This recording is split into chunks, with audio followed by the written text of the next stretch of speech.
Hello, welcome to our new channel locking concept. इस last video में हमने linear equation in two variable का title का मतलब और उसका जनरल फॉर्म देखे थे। आज उसको कंटिन्यू करते हुए फिर से मैं एक बार बता देता। जनरल फॉर्म क्या था linear equation in two variable का? सिंपल से था ax plus by plus c is equals to 0।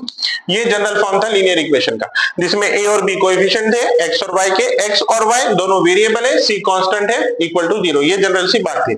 अब नेक्स्ट टॉपिक है साइमल्टेनियस लीनियर इक्वेशन। साइमल्टेनियस का मतलब क्या है एक्चुअली?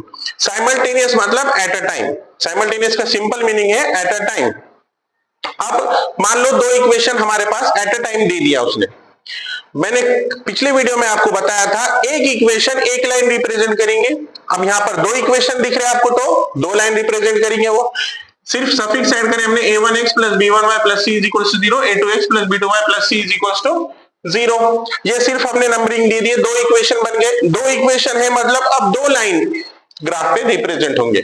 अगर मैं ये दो लाइन को ग्राफ पे रिप्रेजेंट करूं तो वो दो लाइन के बीच में क्या रिलेशन बनेगा ये हमको देखना है।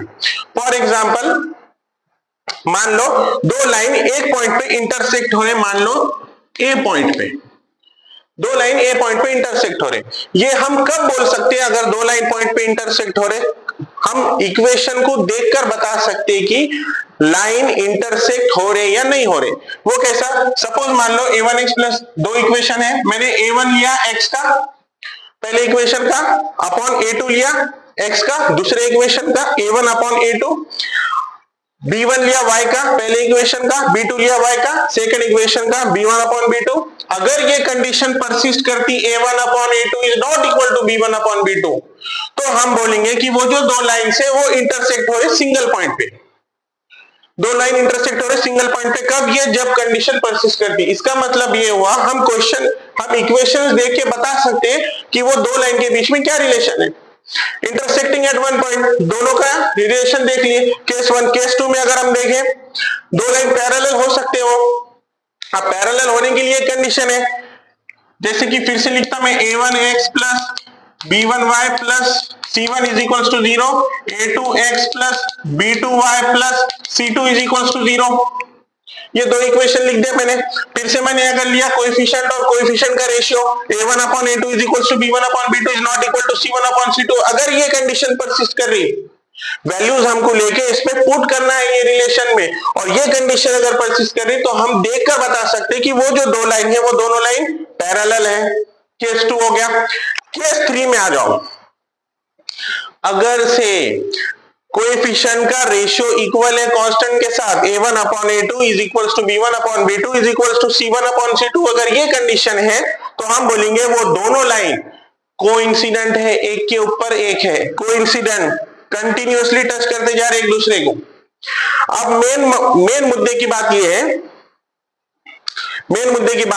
साइमल्टेनियस इक्वेशन में अगर मान लो ये कंडीशन एग्जिस्ट करती, ये परसिस्ट करती, तो एक पॉइंट पे वन पॉइंट इंटरसेक्टिंग हो रहा। अगर ये कंडीशन परसिस्ट करती तो नो इंटरसेक्टिंग पॉइंट, यानी कि पैरेलल है। और अगर ये कंडीशन परसिस्ट करी तो समझ लो ये कोइंसिडेंट लाइन है। कोइंसिडेंट लाइन है। दो लीनियर इक्वेशन का सॉल्यूशन हमको मिलता है तब जब दो लाइन का इंटरसेक्टिंग पॉइंट के हम पोजीशन बताते। मान लो एक पॉइंट पे इंटरसेक्ट हो रही, जो पॉइंट पे वो लाइन इंटरसेक्ट हो रहे दोनों, तो वो दोनों लाइन का common point is nothing but the solution of that equations. अब मान लो मेरे को इक्वेशन का सॉल्यूशन निकालना है, तो वो क्या करेंगे, हम वन पॉइंट के कोऑर्डिनेट्स लेंगे, वही वो दो इक्वेशन का सॉल्यूशन होगा। इसका मतलब अगर पॉइंट लाइन अगर दो इंटरसेक्ट हो रहे तभी हम सॉल्यूशन निकाल सकते हैं, अगर लाइन इंटरसेक्ट नहीं हो रहे तो हम सॉल्यूशन नहीं निकाल सकते। जैसे कि ये कंडीशन में अगर दो लाइन पैरेलल है वो तो उसका कोई सॉल्यूशन नहीं होगा, और अगर कोइंसिडेंट लाइन है तो उसके बहुत सारे सॉल्यूशन हो गए, मेनी सॉल्यूशन हो गए। होप आपको अंडरस्टैंड हुआ हो।